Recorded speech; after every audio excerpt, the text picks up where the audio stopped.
Hello അസ്സാം വലൈക്കും, welcome back to my channel. അപ്പോൾ മലബാറിൻ്റെ സ്പെഷ്യൽ ബീഫ് ചട്ടിപ്പത്തിരിൻ്റെ റെസിപ്പി ആയിട്ടാട്ടോ വന്നിട്ടുള്ളത്. അപ്പോൾ നോമ്പാണല്ലോ അപ്പോൾ നിങ്ങൾക്ക് എല്ലാവർക്കും ട്രൈ ചെയ്യാൻ പറ്റിയൊരു അവസരമാണ്. അപ്പോൾ ഇത് ട്രൈ ചെയ്ത് നോക്കുക കേട്ടോ. അപ്പോൾ ഇതിനായിട്ട് ഞാൻ മാറ്റി വെച്ചിട്ടുള്ളത് 500 ബീഫാണ് കേട്ടോ. 1/2 കിലോ ബീഫാണ് എടുത്ത് വെച്ചിട്ടുള്ളത്. അത് ഉപ്പും മഞ്ഞൾപ്പൊടിയും ഇട്ടിട്ട് കുക്കറിൽ നല്ലപോലെ ഒന്ന് വേവിക്കുന്ന സമയത്ത് നമ്മളിതാ ഒരു 4 മീഡിയം സൈസ് ഉള്ളി എടുത്തിട്ടുണ്ട്, ഇഞ്ചി വെളുത്തുള്ളി ചതച്ചെടുത്തിട്ടുണ്ട്, പിന്നെ ഒരു 4 പച്ചമുളകും ചതച്ചിട്ടുണ്ട് കേട്ടോ. പിന്നെ ഈ ബീഫ് നല്ല ചൂടാറിയതിന് ശേഷം മിക്സിയിലിട്ടിട്ട് നമ്മൾ ഒന്ന് കറക്കിയെടുത്തിട്ടുണ്ട്. പിന്നെ നമ്മളൊരു പാൻ എടുത്തിട്ട് നമ്മളിത് ഈ ഫില്ലിങ്സ് റെഡിയാക്കുകയാണ്. അപ്പോൾ അതിനായി ഈ 4 ഉള്ളി നമ്മൾ വഴറ്റുകയാണ്. ആ വഴറ്റുന്ന സമയത്ത് നമ്മൾ കുറച്ച് നല്ലോണം വഴറ്റുന്ന സമയത്ത് കുറച്ച് ഉപ്പിടാം, പെട്ടെന്ന് തന്നെ വാടേണ്ടിയിട്ട് കുറച്ച് ഉപ്പിടാം.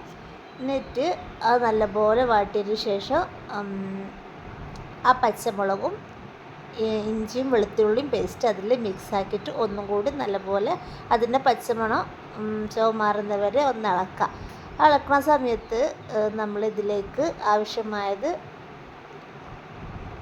മിക്സിയിൽ മൈദപ്പൊടി 1 കപ്പ് മൈദപ്പൊടി എടുക്കുക, എന്നിട്ട് മുട്ട എടുക്കുക, പിന്നെ ഒരു നുള്ള് ഉപ്പ് എടുക്കുക കേട്ടോ. ഇത് എന്തിനാന്ന് വെച്ചാൽ ദോശ ഉണ്ടാക്കാൻ കേട്ടോ. ദോശ വെച്ചിട്ടാണ് നമ്മൾ ചട്ടിപ്പത്തിരി ഉണ്ടാക്കുന്നത്. പിന്നെ കുറച്ച് കുരുമുളക് ഇട്ടിട്ട് അത് നല്ലപോലെ ഒന്ന് കുറച്ച് വെള്ളം ഒഴിച്ചിട്ട് ഒരു കപ്പ് മൈദപ്പൊടിക്ക് 1/2 കപ്പ് വെള്ളാട്ടോ ഞാൻ എടുത്തിട്ടുള്ളത്. അപ്പോൾ അത് നല്ലോണം കറക്കിയെടുക്കാം. അപ്പോൾ ആ സമയത്ത് നമ്മൾ ഉള്ളിയൊക്കെ നല്ലപോലെ വാടി വന്നിട്ടുണ്ട്. നമ്മൾ മിക്സിയിൽ അരച്ച് വെച്ച ബീഫും അതിലൊന്ന് ചേർക്കുക. എന്നിട്ടാണ് നമ്മൾ ഈ പൊടികൾ ഇടുന്നത് കേട്ടോ. കുറച്ച് കാശ്മീരി പൊടി ഇടുന്നുണ്ട്, പിന്നെ കുറച്ച് മഞ്ഞൾപ്പൊടി ഇടുന്നുണ്ട്, കുറച്ച് മല്ലിപ്പൊടി ഇടുന്നുണ്ട് കേട്ടോ. അതൊക്കെ ആവശ്യത്തിനാണ് ഇടേണ്ടത്. എന്നിട്ട് ഒന്നും കൂടി നല്ലപോലെ ഒന്ന് ഇളക്കുക. അപ്പോൾ വീഡിയോ ആദ്യമായിട്ട് കാണുന്നവരാണെങ്കിൽ സബ്സ്ക്രൈബ് ചെയ്യുക, ലൈക്ക് ചെയ്യുക, ഷെയർ ചെയ്യുക കേട്ടോ.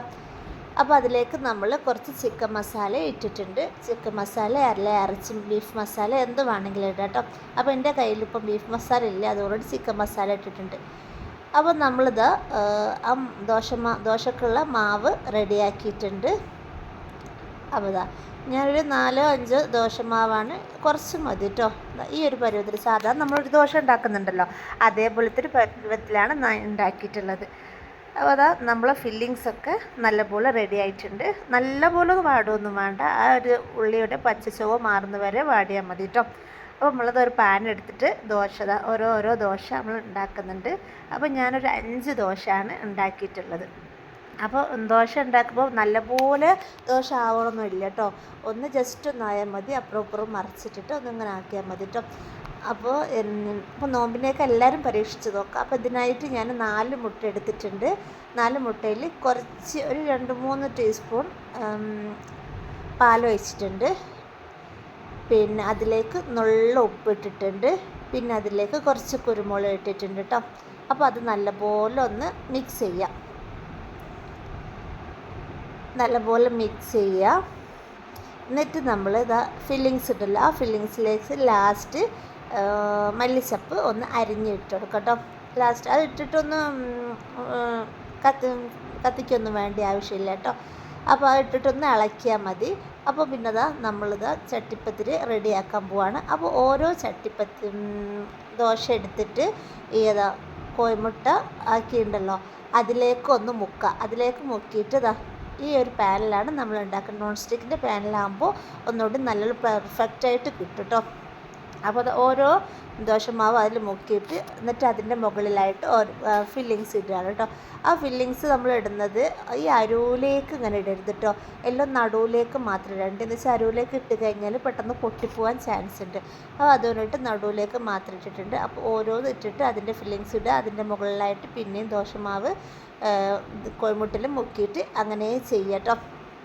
അപ്പോൾ ലാസ്റ്റ് അങ്ങനെ ഞാൻ 5 എണ്ണം ദോശ അതിലേക്ക് വെച്ചിട്ടുണ്ട്.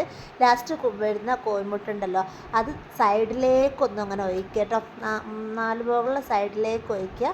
എന്നിട്ട് നമ്മൾ അതിൻ്റെ മുകളിലായിട്ട് മല്ലിച്ചപ്പൊന്ന് കട്ട് ചെയ്ത് കൊടുക്കും കേട്ടോ. ഒരു ഭംഗിക്ക് വേണ്ടിയിട്ടാണ് കേട്ടോ അത്. അങ്ങനെയൊക്കെ അതൊക്കെ ആയിട്ടുണ്ട്. അത് മൂടി വെച്ചിട്ട് ലോ ഫ്ലെയിമിൽ ഒരു 15 മിനിറ്റ് സമയം വെച്ചാൽ മതി കേട്ടോ. 15 മിനിറ്റ് സമയം വെച്ച് കഴിഞ്ഞിട്ടുണ്ട്. അപ്പോൾ നമ്മളത് പിന്നെ 15 മിനിറ്റ് ആയ ശേഷം ഞാനിത് തുറന്ന് വെച്ചിട്ടുണ്ട്. പിന്നെ എനിക്കൊരു മിസ്റ്റേക്ക് പറ്റിയെന്ന് വെച്ചാൽ ഞാൻ ഇതിലേക്ക് ആക്കുന്ന സമയത്ത് നെയ്യ് തടവാൻ മറന്നു പോയിട്ടുണ്ട് കേട്ടോ. ഞാൻ പേടിച്ച് പോയിട്ടുണ്ടായിരുന്നു ഇത് പെർഫെക്റ്റായിട്ട് കിട്ടുമെന്നുള്ളത്. പക്ഷേ നോൺ സ്റ്റിക്ക് സാധനം അതിനെ കൊണ്ടിട്ട് ഒക്കെ പെട്ടെന്ന് തന്നെ കിട്ടിയിട്ടുണ്ട്. അപ്പം അടിയൊക്കെ നല്ലപോലെ ആയിട്ടുണ്ട്. അതിന് ശേഷം നമ്മളൊരു പാൻ എടുത്തിട്ട് മുകൾ ഭാഗം ഒന്ന് ജസ്റ്റ് ഒന്ന് വേണ്ടിയിട്ടാണ് വെച്ചിട്ടുള്ളത് കേട്ടോ. അപ്പോൾ നമ്മൾ പെർഫെക്റ്റ് ആയിട്ടുള്ള അടിപൊളി ബീഫ് ചട്ടിപ്പത്തിരി ഉണ്ടായിട്ടുണ്ട്. പെട്ടെന്ന് തന്നെ ഇത് ഉണ്ടാക്കാൻ പറ്റുന്നതാണ് കേട്ടോ. പെട്ടെന്ന് തന്നെ നല്ലൊരു ടേസ്റ്റാണ് ഇതിന്. അപ്പോൾ നിങ്ങളെല്ലാവരും ഈ നോമ്പിനൊന്ന് ട്രൈ ചെയ്ത് നോക്കുക. പെട്ടെന്ന് തന്നെ ഈ പരുത്തൊന്നും വേണ്ട കേട്ടോ. പരുത്തിയിട്ട് ചെയ്യുകയാണെങ്കിൽ അങ്ങനെയും ചെയ്യാം. പിന്നെയെന്ന് വെച്ചാൽ നമ്മൾക്ക് പെട്ടെന്ന് വേണ്ടിയിട്ട് നമ്മൾ വേഗം ദോശയാക്കിയിട്ട് അങ്ങനെ ചെയ്തതാണ് കേട്ടോ. അപ്പോൾ ഇതാ ഇങ്ങനെ മുറിച്ചിട്ട് അതിൻ്റെ ഓരോ ലെയറും ഇങ്ങനെ കാണും കേട്ടോ. അടിപൊളിയാണ് കാണാൻ. എന്തായാലും ഇതാ ഓരോ ലെയറിൻ്റെ ഉള്ളിലായിട്ട് അടിപൊളിയായിട്ട് കാണാൻ. അപ്പോൾ നിങ്ങൾക്ക് നോമ്പ് തുറക്കെ ഉണ്ടാകുന്ന സമയത്തൊക്കെ ഒരു ഐറ്റംസ് ആയിട്ട് ഇത് വെക്കാൻ പറ്റുന്നതാണ്. അപ്പോൾ നമ്മൾ വീഡിയോ ആദ്യമായിട്ട് കാണുന്നവരാണെങ്കിൽ സബ്സ്ക്രൈബ് ചെയ്യുക, ലൈക്ക് ചെയ്യുക, ഷെയർ ചെയ്യുക. അപ്പോൾ അടുത്ത വീഡിയോ ആയിട്ട് വീണ്ടും കാണാം.